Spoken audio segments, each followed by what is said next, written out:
하나님 말씀 사도행전 25장 1절입니다. 베스도가 부임한 지 3일 후에 가이사라에서 예루살렘으로 올라가니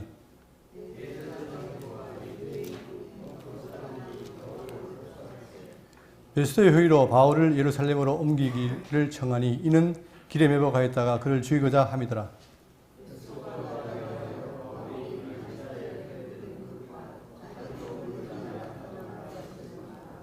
또 이르되 너희 중 유력한 자들은 나와 함께 내려가서 그 사람에게 만일 옳지 아니한 일이 있거든 고발하라 하니라.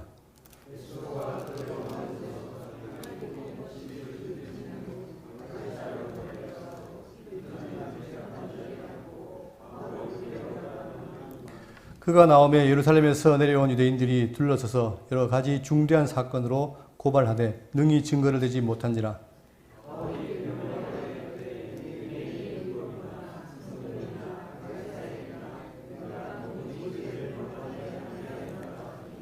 베스도가 유대인의 마음을 얻고자 하여 바울더러 묻되 네가 예루살렘에 올라가서 이 사건에 대하여 내 앞에서 신문을 받으려느냐.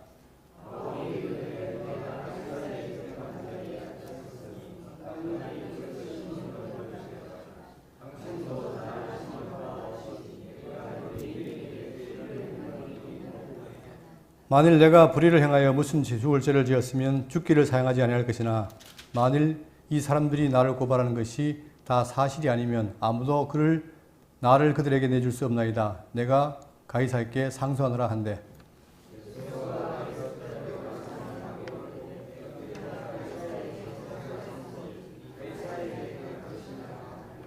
아멘.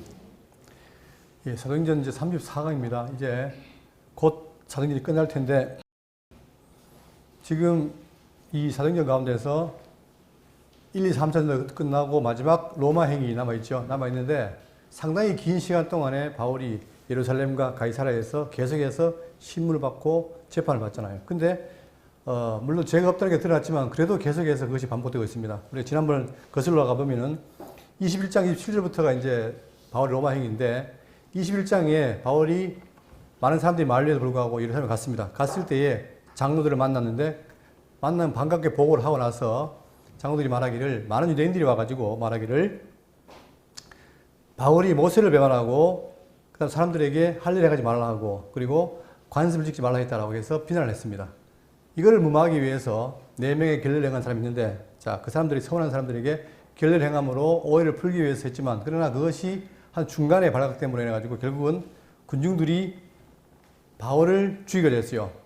이때에 그 당시에 천부장이 누구냐면은 바로 천부장이 바울을 보호하고 자, 군중들에게 히브리 말로 하도록 했습니다. 할 때에 무리가 듣다가 그들이 선동해가지고 결국은 불을 못 참고 결국은 바울을 죽이려고 하니까 천부장이 바울을 빼돌리게 되죠. 자, 그리고는 이제 그 다음날 24.3장에서 산헤드린 공회에서 이제 재판을 받습니다.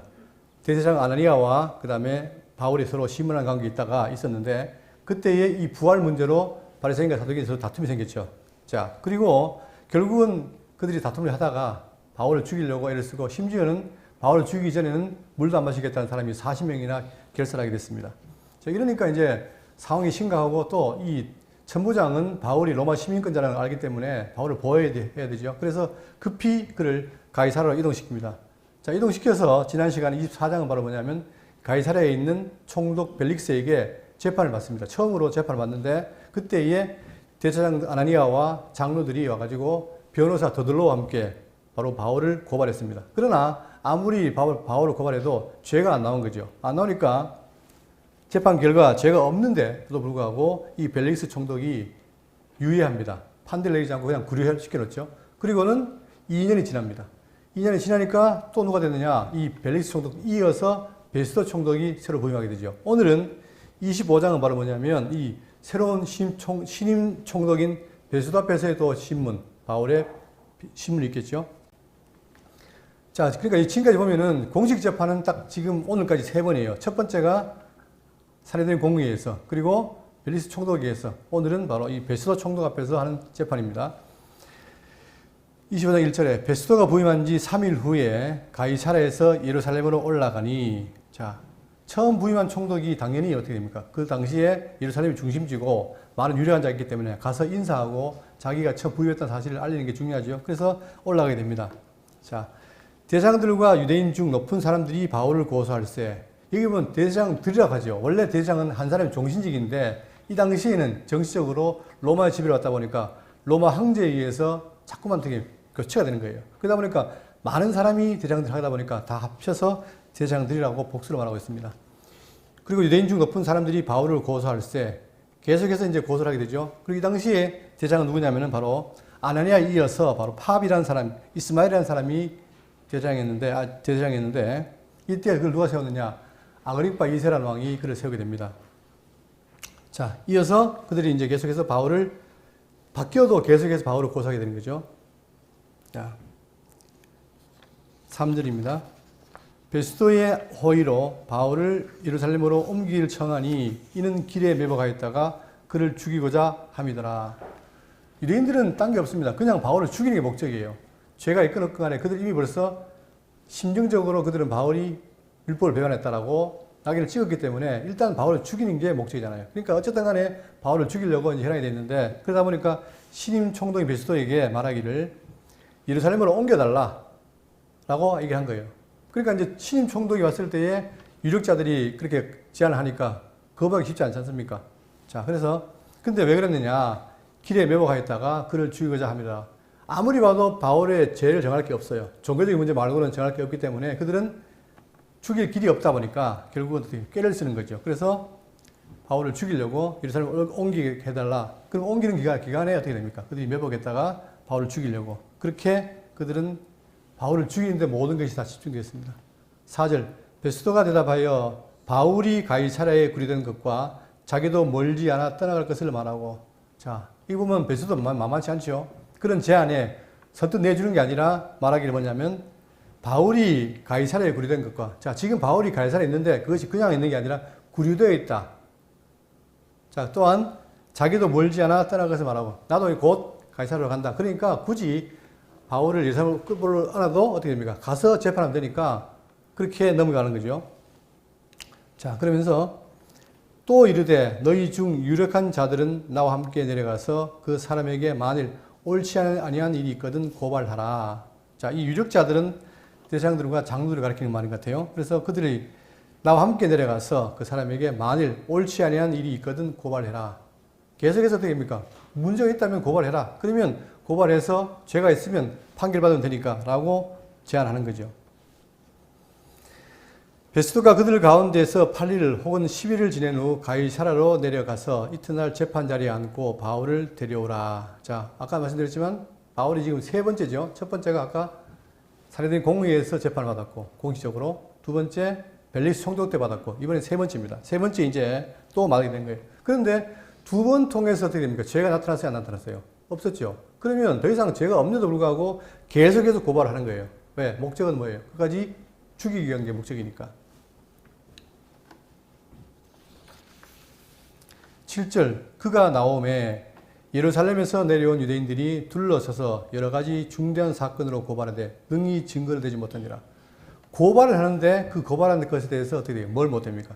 증거를 못합니다. 재판이라는 것은 뭐예요? 내가 고소했으면 그 고소한 내용에 대해서 증거가 있어야 재판관이 그걸 통해서 그를 정지하는데 문제는 고발을 했는데 증거를 못 대는 거예요. 증거를 못 대니까 어떻게 되는 사람들을 선동해서 위압감을 조성하고 선동해서 어쨌든 간에 분위기를 끌려가는 건 그렇게 지금 현재 그들의 모습입니다.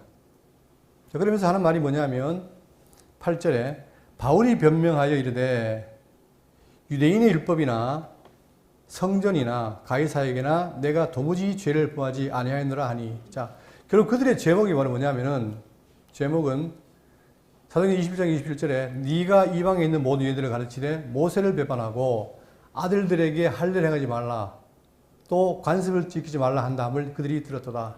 결국은 제목이 뭐냐면은 모세를 배반했다. 율법을 어겼다는 거예요. 그죠? 이게 큰 제목이잖아요.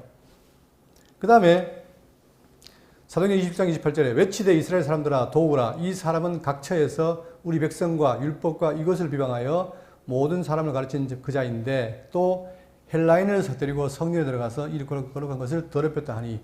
두 번째는 성전 모독죄입니다. 성전을 더럽혔다는 거예요. 왜?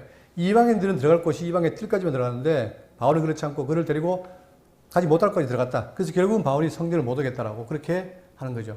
자, 물론 만약에 실제로 바울이 그렇게 성전을 못 더럽혔다면 그 죽어 마땅합니다. 그러나 이것은 이들의 오해거죠. 어쨌든 간에 이것도 그들이 제목이었어요. 세 번째, 24장 5절에 보시면 우리가 보니 이 사람은 전염병 같은 자라 무언가를 퍼뜨린 자다 이 말이에요. 그러면서 천하에 흩어진 유대인들을 다 소유하게 하는 자요 나사렛 이단의 우두머리라. 결국은 많은 사람들을 소유시켜서 황제에게 대항하는 그런 세력이 된다. 그러니까 이것이 바로 이가 나사렛 이단의 우두머리라. 그러니까 세 번째는 바로 뭐냐면 아주 민감한 정치적인 요소로 그들을 고발한 거예요. 그러나 이 세 가지가 지난 시간에도 봤지만 이 세 가지를 고발했지만 실질적으로 바울은 뭐예요? 내가 지금 믿는 예수는 율법대로 믿었다라고 말하고 있습니다. 너희들이 오해한 것이지. 그렇게 변명을 했고 또한 성경 더럽힌 것도 아니라고 증거를 했고 그 다음에 이 소유하는 자에 대해서도 뭡니까? 실질적으로 자기 행적을 말하면서 나는 그런 일이 없다라고 증거를 했습니다. 그러다 보니까 그들은 말은 이렇게 했지만 정작 이 바울에게서 이런 증거가 없는 거예요. 자, 증거가 없으면 죄가 없는 거죠. 다시 보겠습니다. 8절. 바울이 변명하여 이르되 유대인의 율법이나 성전이나 가이사에게나 내가 도무지 죄를 범하지 아니하였노라 하니. 여러분 결국은 이 율법과 성전 문제가 결국은 뭐예요? 예수님도 죽게 되는 하나의 비유가 된 거 아닙니까? 그만큼 유대인들에게는 이 율법과 성전이 매우 중요한데 그들은 오해해서 예수님과 그를 따르는 무리들이 제자들이 어떻게 했던 거예요? 이 바로 율법과 성전을 못 하겠다라고 잘못 알고 있는 거죠. 결국 왜 그러냐? 그들은 잘못 알고 있지만 그들이 걸려 넘어진 이유는 바로 뭐냐면 결국 어떻게 돼요? 그들이 예수를 죽이게 하기 위한 하나님의 섭리였다는 겁니다. 그들이 모르기 때문에 걸려 넘어지기 때문에 결국은 뭐 예수를 죽인 거죠. 만약 예수님이 안 죽게 되면 어떻게 돼요? 하나님의 구속사역이 어그러지는 거 아닙니까? 그러니까 결국은 그들이 말씀을 오해함으로 인해서 예수 죽임으로 말미암아 구속사역이 이루어진 것이죠. 자, 그러면서 거기 보시면 8절 뒤에 가이사에게나 내가 도무지 죄를 범하지 않았다. 실제로 지금 로마의 지배를 했기 때문에 로마 황제에게 어떻게 반역을 한다는 것은 아주 중범죄 아닙니까? 그럼 결국은 그게 발각이 되면 죽어야 되는 거예요. 근데 그 사람들 제목이 바로 뭐냐면 소유함으로 인해서 황제를 배반했다. 반역한다라고 고발했는데 그것이 아님을 증거합니다. 여기서 이제 가이사라는 말이 나오는데 자, 원래 가이사라는 말은 자, 우리가 저희 다니엘을 배울 때도 알겠지만 율리우스 가이사르 즉 로마의 3대 정치 가운데 한 사람이 뭡니까?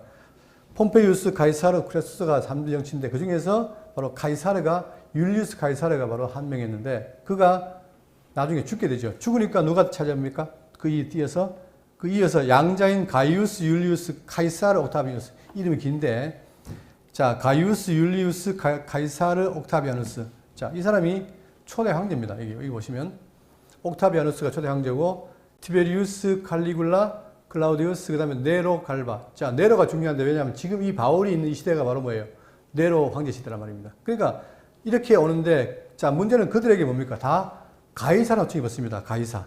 이 가이사란 말이 붙죠. 이것이 독일어의 카이저와 러시아의 짜르의 합성을 하는데 어쨌든 이 가이사라는 게 중요합니다. 가이사라고 하게 됐기 때문에 그 이유는 뭡니까? 다 가이사가 황제를 동의로 사용되는 거예요. 그러니까 지금 이 가이사에게라는 말은 뭐냐? 내가 황제에게라는 말은 똑같은 거죠. 그러니까 로마 황제는 다 가이사라는 명칭이 붙게 됩니다.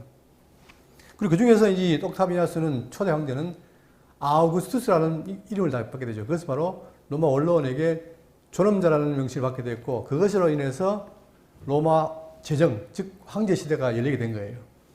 자, 이렇게 해서 이제 바울이 하는 말은 뭐냐면 나는 가이사에게도 그 다음에 유대인 법도 어긴 적이 없다라고 말합니다.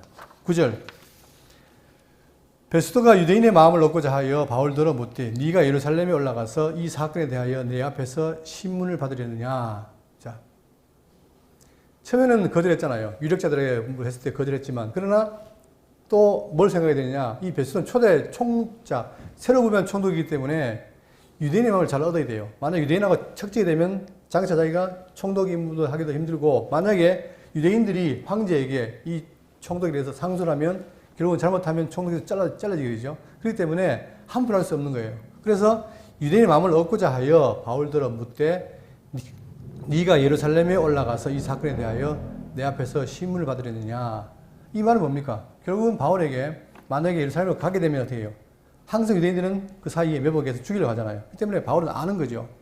바울이 10절 바울이 이르되 내가 가이사의 재판 자리 앞에 섰으니 마땅히 거기서 심문을 받을 것이라. 당신도 잘 아시는 바와 같이 내가 유대인들에게 불의를 행한 일이 없나이다. 자, 지금 바울은 뭡니까? 로마 시민으로서 누구한테? 로마 황제에게 지금 상소를 하는 거예요. 그러다 보니까 당연히 어떻게 됩니까? 그 재판은 누구한테 받아야 돼요? 황제에게 받아야 되겠죠. 근데 지금 이 총독이 예루살렘에 가서 그들 앞에서 받으라 하니까 거절하는 거죠. 또한 받을 이유도 없다는 거예요. 그러니까 사내들인에서 종교재판을 받는 게 아니라 정식으로 로마 황제에서 어떻게 정신재판을 받겠다는 거죠. 11절 만일 내가 불의를 행하여 무슨 죽을 죄를 지었으면, 자, 바울의 각오는 뭐냐면 이거예요. 내가 안 받겠다는 말이 피하겠다는 말이 아니라 재판을 받아서 죄가 있다면 내가 어떻게 돼요? 죽기를 사용하지 않겠다. 죄값 받겠다는 거죠. 당당하잖아요. 할 것이나 만일 이 사람들이 나를 고발하는 것이 다 사실이 아니면 아무도 나를 그들에게 내줄 수 없나이다. 내가 가이사께 상소하노라 한대. 그러니까 지금 이 바울의 입장은 뭐냐면 죄가 있다면 내가 죽겠다. 그들이 죽인 것처럼 나도 죽겠다. 그러나 죄가 없다면 굳이 내가 그들에게 나가서 할 수 없다 이 말이죠. 그러면서 내가 가이사께 상소하노라고 말하고 있습니다. 자, 여기에 내가 가이사께 상소하노라 하는 이 말하는 이유는 바로 뭐냐면 보시면 사도 바울은 소명이 있잖아요. 소명이 뭐냐면 23장 11절에 그날 밤에 주께서 바울 곁에 서서 이르시되 담대하라. 네가 예루살렘에서 나의 일을 증언한 것 같이 로마에서도 증언하여야 하리라 하시니라. 자, 주께서 말씀하시길 뭐라고 했습니까? 바울에게 너는 이방인을 택한 나의 그릇인데 네가 의무가 있다. 그게 바로 뭐냐면 로마에서도 증언하여라 하고 말씀하신 거예요. 이게 주님의 뜻이고 그 뜻을 밝힌 거예요. 자, 그러니까 바울 입장에서는 뭡니까? 거기에 대한 뭐가 생기는 거죠? 소원이 생기는 거예요. 또한 빌립보 1장 6절에 너희 안에서 착한 일을 시작하신 이가 그리스도 예수의 날까지 이루실 줄을 우리는 확신하노라. 주님께서는 이 구속사역, 착한 일을 시작하셨는데 그것을 어떻게 해요? 끝까지 이루신다. 언제까지? 그리스도 재림하신 그날까지 이루신다는 것이 약속입니다. 그러다 보니까 그 가운데에 지금 바울도 있는데 바울이나 우리가 똑같아요. 우리가 다 주님 오실 그때까지 살아가면서 우리는 뭘 하느냐? 우리에게 주어진 착한 일을 하는 거예요. 그 착한 일이 바로 뭐냐면 교회를 세우고 교회를 진리를 지키고 전파하는 것. 이게 착한 일 아닙니까? 바울도 지금 그걸 하고 있는 거예요. 근데 바울의 임무는 뭐냐면 아시아와 그리스를 끝나는 게 아니라 로마도 가야 된다는 것이 있단 말입니다. 그러니까 자, 우리는 성경을 볼 때 우리가 오후에 이제 상세히 배우겠지만 하나님 말씀하시면 나는 가만히 있다 이런 말 하는데 그럴 수가 없어요. 왜냐? 하나님께서는 어떤 말씀을 하시고 그 말씀을 이루시기 위해서 강권하십니다. 어떻게? 빌립보 2장 13절에 너희 안에서 행하시는 이는 하나님이시니. 우리 이게 말로만 하는데 그런 게 아니라 실질적으로 보세요. 너희 안에서, 우리 안에서 행하시는 이는 누구다? 하나님이시니 자기의 기쁘신 뜻을 위하여. 자, 하나님이 그냥 마음대로 하시는 게 아니라 뭐가 있다는 거예요? 그분의 기쁘신 뜻이 있어요. 그러니까 우리가 로마서에서 영적 예배가 뭐냐? 첫 번째가 뭡니까? 뜻분별이잖아요. 뜻분별하고 그 다음에 분량에 맞는 생각을 하고 그 생각하는 걸 통해서 어떻게 실제로 봉사하는 것. 이게 예배란 말입니다. 그런 것처럼 뜻을 우리가 알게 되면 자, 지금 바울은 어떻게 됩니까? 주의 말씀을 통해 뜻을 알게 된 거죠. 뜻이 뭡니까? 로마도 가야 한다 했잖아요. 그 뜻을 안 거예요. 아니까 뭐가 생깁니까? 속에, 마음속에. 어떻게 하든 죽음이 나를 덮친다 하더라도 어떻게? 나는 로마로 가겠다 하는 뭐가 생깁니까? 너에게 소원을 두고 행하게 하시다니. 그러니까 기독교인의 삶이 막연한 게 아니라 하나님의 말씀을 배우고 깨닫다 보면은 그 말 속에 뜻을 깨달아요. 뜻을 깨달으면 그 뜻이, 그러니까 직접 어젯밤에 기도했더니 하나님 직접 말씀하시다 이게 아니고 그 말씀을 깨달음을 통해서 내 속에 뭐가 생깁니까? 내가 어떤 걸 해야 되겠다는 소원이 생기는 거예요. 이게 다 있습니다. 그 소원을 통해서 행하게 하시는 거예요. 이때 하게 하신다는 말이 중요한 거죠. 하게 하신다. 그러니까 과거에 내가 죄를 지어도 하게 하신다. 그런 게 아니라 성경은 게 없어요. 하나님은 뭐예요? 우리 죄 짓는 걸 절대 막으십니다. 그리고는 어떻게 해요? 기쁘신 뜻, 좋은 뜻을 위해 살기를 원하시는 거죠. 그런 것처럼 소원을 두고 행하게 하시나니 모든 일을 원망과 시비가 없이 하라. 이게 성도의 삶의 원리인데 마찬가지로 바울도 뭡니까? 바울과 우리 차이가 없어요. 바울도 이 말씀을 뜻을 깨달으니까 그 안에 소원이 생기고 어쨌든 간에 뭡니까? 자기는 로마에 가고 싶은 거예요. 그 생기는 거예요. 그러다 보니까 내가 어떻게 죄인이 아니지만 그러나 가이사에게 상소했으니까 가이사에게 어떻게 하겠다? 가서 재판 받겠다 이거 아닙니까? 그죠? 이런 고백이 나오는 것도 여러분 그러니까 바울이 막연한 게 아니라 계속해서 하나님의 말씀을 깨닫고 또 말씀을 들으니까 그게 소원이 생기는 거지 않습니까? 그러니까 우리가 성도로서 올바른 삶을 살기 위해서 막연하게 그냥 입 딱 벌리고 열매가 떨어지길 기다리는 게 아니라 말씀을 통해서 뜻을 발견해야 돼요. 그 뜻이 뭔지 알게 되면 아, 내가 어떻게 살아야겠다는 것이 나오게 되죠. 근데 뜻도 모르고 공부를 안 하면서 자, 주님 뜻대로 살겠다? 이렇게 되면 이제 곤란한 거죠. 그러면 뜻을 모르니까 자기 마음대로 살아놓고 아, 내가 하나님 뜻대로 살았다라고 착각하는 거예요. 지금 우리가 과거를 돌아보면 그런 삶을 많이 살았잖아요. 뭘 해도 하나님 뜻이에요. 뭘 해도. 그죠? 거기에서 선악의 기준이 빠진 거잖아요. 이게 큰 문제였다. 그렇기 때문에 우리는 항상 말씀을 통해서 하나님 뜻이 무엇인지를 깨닫는 게 중요하다는 사실이에요. 그래야만이 내가 나아갈 방향이 정해진다는 거예요. 이렇게 해서 가이사께에 상소하노라 한데 베스도가 배석자들과 상의하고 이르되 네가 가이사에게 상소하였으니 가이사에게 갈 것이라 하니라. 자, 로마 시민으로서 가이사에게 상소하겠다 그러면 당연히 가는 게 맞는 거죠. 그러니까 베스도도 할 말이 없는 거예요. 없으니까 배석자, 자기가 배석에 있는 사람들하고 상의하고 이르되 네가 가이사에게 상소했으니 가이사에게 갈 것이라 하니라. 자, 그런데 보세요. 그냥 가면 되잖아요. 근데 지금 21장, 2장, 3장, 4장, 5장 계속해서 어떻게 됩니까? 재판받고 변론하고 죄 없고. 그런데 계속 반복하는 게 뭐냐? 이만큼 바울이 뭐예요? 바울의 복음은 유대인의 율법이나 하나님을 배반한 게 아니라는 사실을 증거하면서 이 복음이 올바르게 증거된다는 사실을 지금 확증해 주는 거죠. 자, 이러니까 13절 수일 후에 아그리빠 왕과 버니게가 베스도에게 문안하러 가이사에게 살아에 와서 했습니다. 자, 우리가 이제 예수님 당시에도 누가 있습니까? 헤롯 왕이 있고 또 빌라도 총독이 있었죠. 그러니까 이 빌라도 총독은 그 당시에 분봉왕 중에 분봉왕이 하나가 없어지니까 대신에 한 것이고, 그러다 보니까 이 당시에 로마의 속국들이 통치할 때 총독도 파견하고 왕도 있는 거예요. 이 당시에는 왕이 누구였느냐? 이 글을 보시면 이 헤롯 대왕이 그 위에 안티파텔의 아버지가 있고 그 다음에 2대가 헤롯 대왕이에요. 헤롯 대왕이 부인이 많습니다. 이 가운데에 미리암네 1세라는 사람이 아리스토블루스하고 사이 난 제가 바로 아그리파 1세예요. 그리고 2세가 있어요. 그러니까 한 대, 두 대, 세 대, 네 대죠. 안티파테를 포함하면 총 5대입니다. 이들이 잘 해먹은 거죠. 자, 그런데 그 중에서 이제 여기 말하고 있는 아그리파가 누구냐면 바로 요 아그리파 2세예요. 2세의 여동생이 버니게, 그 다음에 드루실라가 있어요. 자, 여기서 아그리파 1세가 자, 여기 나오는 아그리파 왕과 누가? 버니게. 이 버니게는 뭐냐면 아그리파 2세의 한 살 아래인 누이예요. 누이. 그리고는 벨릭스 전 총독의 처인 드루실라. 이 드루실라의 또 동생이에요. 언니예요, 언니. 그러니까 이게 다 가족 관계죠. 그러니까 지금 그런데 아그리파 2세하고 버니게가 형제인데 기록에 의하면 같이 살았다 그래요. 그 당시 그만큼 성적으로 물러냈다는 얘기죠. 자, 그래서 이제 이 버니게와 함께 온 거죠. 문안으로. 자, 그러면 총독이 높으냐, 왕이 높으냐? 저는 잘 모르겠어요. 그런데 문제는 뭐냐면 이 아그리파 왕이 굉장히 친로마적이고 로마에 많은 기여를 하다 보니까 로마 황제로부터 큰 은총을 받고 많은 지원을 받은 거예요. 그러니까 총독 입장에서는 자기가 로마의 총독이지만 그러나 아그리파 왕을 함부로 할 수가 없는 거죠. 자, 그래서 이렇게 문안하니 와서 여러 날을 있더니 베스도가 바울의 일로 왕에게 고하여 이르되 벨릭스가 한 사람을 구류하여 두었는데, 자, 결국은 바로 뭐냐면 이 베스도는 뭡니까? 그냥 이 문제 덩어리를 껴안은 거예요. 왜?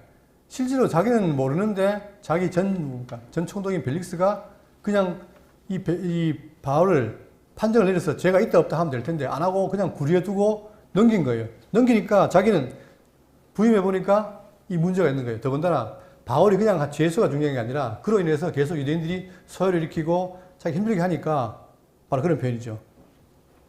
내가 15절 내가 예루살렘에 있을 때에 유대인의 대장들과 장로들이 그를 고소하여 정죄하기에 하기를 청하기에, 자, 지나간 일을 말한 겁니다. 누구에게? 아그리빠 왕에게.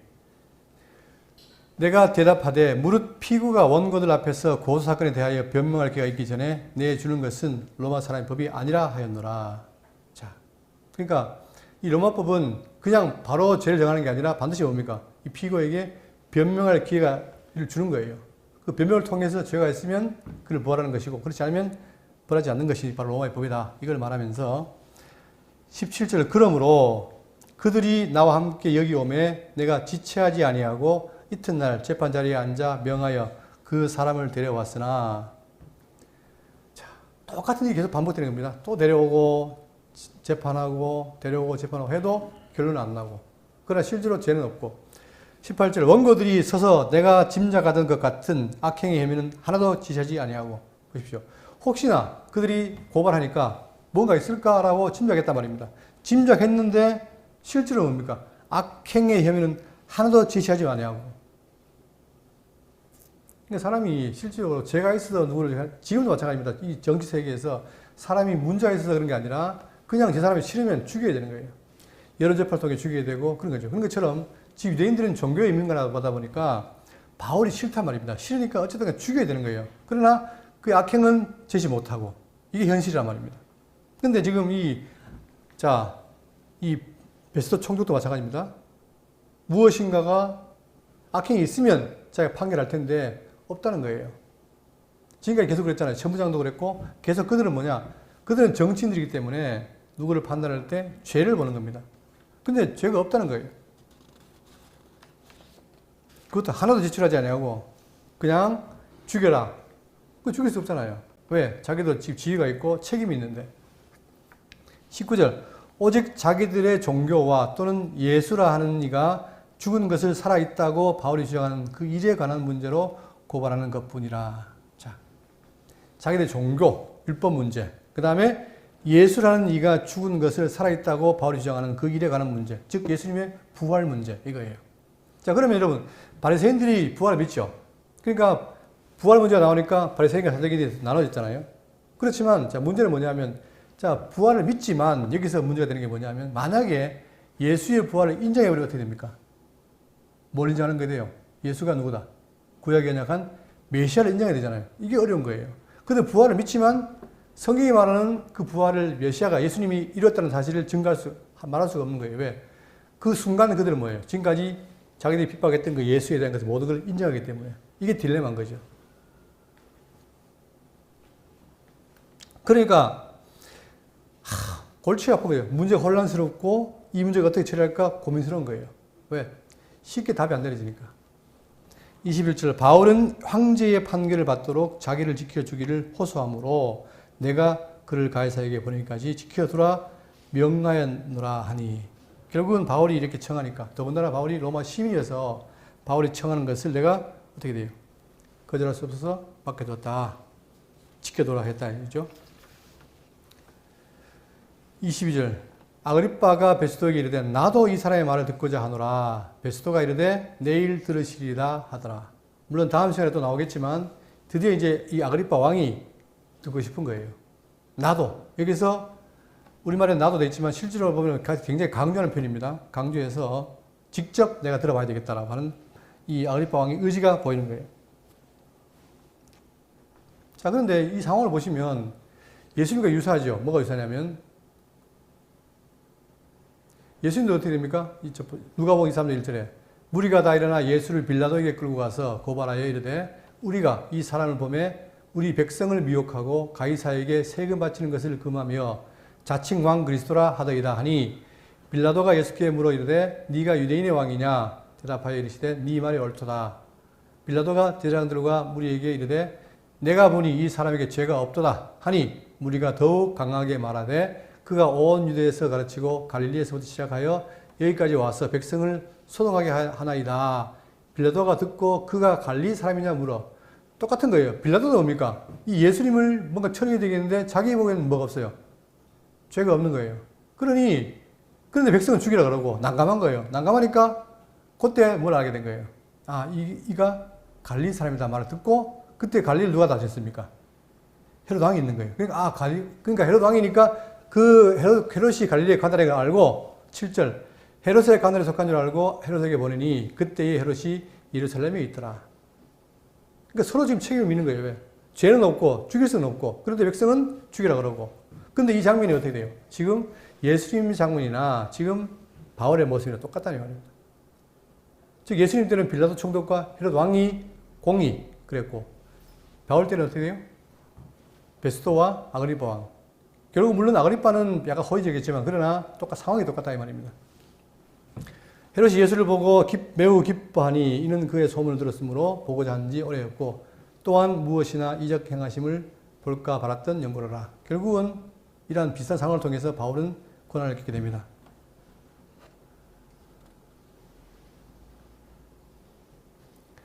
23절 이튿날 아그리빠와 버니게가 크게 위험을 갖추고 와서 천부장들과 시중에 높은 사람들과 함께 접견 장소에 들어오고 베스도의 명으로 바울을 데려오니. 여러분 참 이게 코미디 같은 장면인데 이 장면이 상상되십니까? 지금 바울이라고 한 재수한 사람을 재판하는데 여기 보시면 크게 위험을 갖추고 이렇게 돼 있어요. 이게 뭔 말일까? 이게 뭔 말 같습니까? 자, 공동 번역에서는 뭐냐? 모든 위험과 격식을 갖추고 이렇게 돼 있고, 다른 킹 제임스 버전이나 NIV에는 뭐라 했냐면 몹시 화려한 행렬로. 그러니까 속빈 사람들이 뭐 겉을 드러내잖아요. 그처럼 지금 이 아그리빠하고 버니게가 자칭 왕이라고, 자칭 왕이죠. 실제 왕이었으니까 왕이라고 재판한다니까 화려하게 입고 온 거예요. 아주 누가 봐도 저 사람이 뭐 지금 왕이구나 생각할 정도로 그렇게 화려하게. 주위 사람들에게 자신의 어떤 권위를 장지하기 위해서 그렇게 화려하게 온 거예요. 어디에? 재판장이 아니라 여기는 접견 장소입니다. 그러니까 일종의 청문회 같은 거죠. 우리가 국회에서 청문하듯이 청문회 같은 장소인데 거기에 뜻하지 않게 이 아그리빠 왕이 굉장히 화려하게 온 거예요. 그러니까 누가 봐도 웃기죠, 이게. 그런데 그러면 재판받는 바울은 어떠냐? 바울은 기록에 의하면 사람이 키가 작습니다. 외모가 되게 못생겼다 그래요. 그리고 대머리예요. 눈썹은 짙었다 그래요. 그리고 코는 구부러졌고 다리는 휘어졌다. 그러니까 왕은 화려하게 왔고 그 다음에 바울은 정말 초라하고 볼품없고 이 두 사람이 지금 서로 뭐 하려고 신문하러 서 있는 거예요. 그런데 놀라운 건 뭐냐면 그러한 보잘것 없는 바울이 실질적으로 뭡니까? 이렇게 초라하고 서 있지만 바울이 자기의 이 문제, 이 진리 문제에 대해서는 당당했다는 거예요. 그래서 확실하게 증거했다는 거죠. 그러니까 바울은 지금 그 자세가 뭐냐면 오로지 이 진리를 전하는 거 여기에만 관심 있고 되다 보니까 그게 확신이 차있던 거죠. 24절 베스도가 말하되 아그리빠 왕과 여기 있는 여러분이여 당신들이 보는 이 사람은 유대의 모든 무리가 크게 외치되 살려두지 못할 사람이라고 하여 예루살렘에서와 여기서도 내게 하였으나 자, 여기 보면은 실제로 유대인 유력자들이 있는데 이 베스도는 뭡니까? 모든 유대인들 무리가 다 그렇죠? 유력자들은 앞에서 고발하고 뒤에서 무리들은 선동하고 이거 아닙니까? 그러니까 모든 유대인들이 다 원한 거예요. 이게 청원하였으나 내가 살피건대 죽일 죄를 범한 일이 없더이다. 그러나 그가 황제에게 상소한 거로 보내기로 결정하였나이다. 근데 이게 딜레마가 있는 거예요. 유대인들의 생각은 뭐냐? 이를 죽여야 된다라고 했고 베스도는 뭐예요? 자기는 보니까 죽일 죄를 범한 일이 없다. 그러면 총독으로서 죄가 없으니까 무죄로 방면해야 되는데 무죄를 방면하면 어떻게 됩니까? 그것도 문제인 거예요. 왜? 방면했을 때에 뭐가 생긴다? 유대인들의 폭동이 소요 생길 거 아닙니까? 왜? 왜 살려줬냐고. 그러니까 이것도 함부로 못하는 거예요. 그러니까 벨릭스가 2년 동안 구류했던 이유가 바로 뭐냐? 바로 그거죠. 자기도 정치적으로 죄가 없는 걸 아는데 풀 수가 없는 거예요. 자, 그런데 또 뭔 딜레마가 있냐면 그러면 지금 이 베스도 총독 입장에서는 뭐냐? 로마 황제에게 상소를 해야 되는데 상소할 때에 뭐가 필요합니까? 이 죄인이 뭐가 필요해요? 죄가 있어야 되잖아요. 그 상소문을 쓸 때 죄가 있다라고 보여야만 되는데 아니 황제가 상소문이 왔는데 죄도 없는데 재판해달라 그러면 어떻게 됩니까? 자기의 능력이 드러날 거 아니에요. 그러니까 그것도 못하는 거예요. 그러니까 지금 어쨌든 간에 아그리빠 왕이 허락한 이유는 바로 뭐냐? 아그리빠 왕이 무언가가 이 바울의 제목을 드러내주기를 바라고 왔던 거예요. 근데 실질적으로는 뭡니까? 결국은 못한 거죠. 26절 그에 대하여 황제께 확실한 사실을 알 것이 없으므로 답답한 거죠 이게. 그러니까 자기 마음에서 뭐야? 자기 마음으로는 그냥 바울이 죄 없다고 풀어주면 끝나요. 풀어져 버리면 바울은 로마에 갈 일이 있습니까 없습니까? 없죠. 그런데 이 총독 입장에서는 풀어줄 수도 없고 보내려고 하니 죄목도 없고 이리저리 난감하다 이 말입니다. 그래서 없으므로 신문한 후 상소할 자료가 있을까 하여 당신들 앞 특히 아그리빠 왕 당신 앞에 그를 내세웠나이다. 왜 내셨다고요? 상소할 자료가 있을까 하여. 뭔가 왕이 알고 있는 게 있을까? 그러면 거기서 내가 힌트를 얻어가지고 상소문을 쓸 텐데 이 말입니다. 그 죄목도 밝히지 아니하고 죄수를 보내는 것이 무리한 일인 줄 아나이다 하였더라. 결국은 베스도 뭡니까? 똑같이 바울에게 죄를 발견하지 못한 거예요. 그러나 죄목도 없이 보내는 것도 난감한 거예요. 여러분, 우리의 선배인 이 바울이 이런 고난을 겪었습니다. 그래도 그는 어떻게 됩니까? 하나님께서 말씀하신 로마에서 전해야 되는 그 말씀을 듣고 어디에? 로마에 가기를 원했던 거예요. 그러니까 놀랍게도 예수님이 죄 없는데 죽었잖아요. 마찬가지로 바울도 죄가 없는데 죄수로 간 거죠. 이게 바로 하나님께서 뭐예요?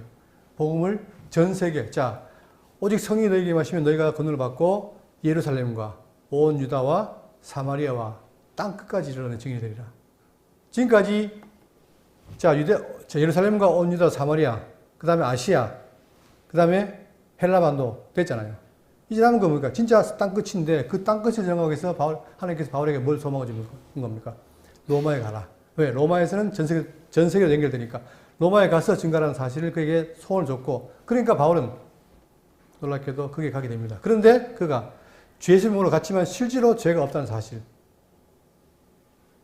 이렇게 복음이 증거됐습니다, 여러분. 그러니 이 진리가 예수님의 진리나 바울이 증거한 진리는 거짓이 없죠. 그냥 구약에 약속하신 그 말씀대로 전한 거예요. 그렇지만 유대인들은 그걸 반대했잖아요. 지금도 반대하고 있고. 그렇지만 그것이 복음이 이방에 증거되어서 오늘 우리 교회까지 오게 된 겁니다. 항상 우리가 사도행전을 배울 때 역사의 사실도 확인하고 그 사실 통해서 그것이 지금까지 이어진 그 배경, 내용, 그걸 알아야 할 때 다시 말씀드리지만 우리의 근본, 뿌리를 아는 거 아닙니까? 그죠? 그러니까 이만큼 우리 선배들이 목숨을 내놓고 고생하면서 죄를 뒤집어 쓰면서 증거했던 사실을 꼭 기억하시고, 자, 그것이 그냥 기억으로 끝나는 게 아니라, 아, 내가 다니는 교회가 이런 교회구나. 그걸 늘 마음속에 새기시기 바랍니다. 이게 없다면 사실 주일날 교회 와가지고 그냥 예배 보고 간다는 게 의미가 없어요. 우리가 지금 지나간 우리 교회 역사를 살피는 거죠.